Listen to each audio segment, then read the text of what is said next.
یولسمه سپاره دریم رکوع سوره توبه څوارلسم رکوع. یولسمه سپاره دریم رکوع سوره توبه څوارلسم رکوع. بسم الله الرحمن الرحیم. ان الله اشترى من المؤمنین انفسهم واموالهم.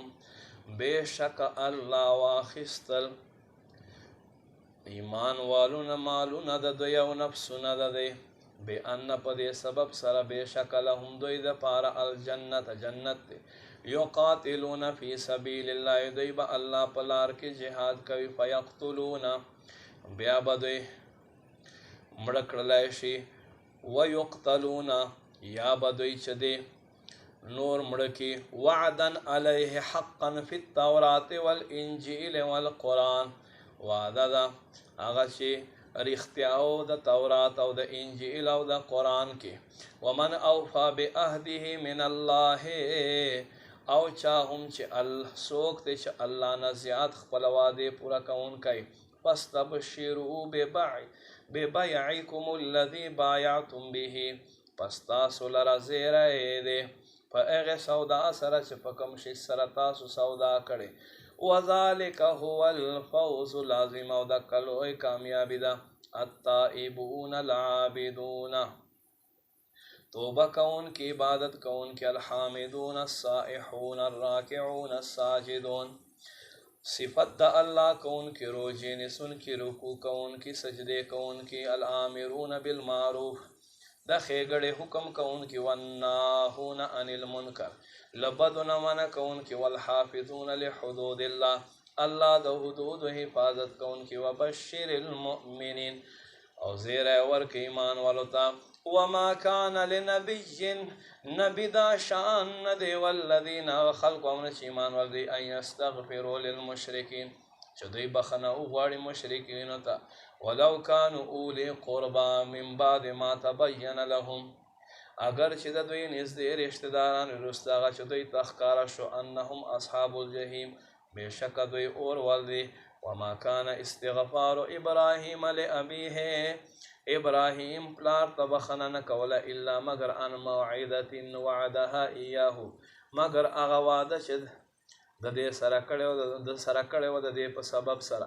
فلما تبین له هر کله چې ابراهیم علیه السلام ته دا خبر ښکاره شوه انه عدو لله دا د الله دشمن دی.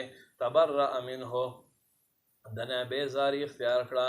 ان ابراهیم لأواه حلیم بیشک ابراهیم ډیر کوونکی متحمل.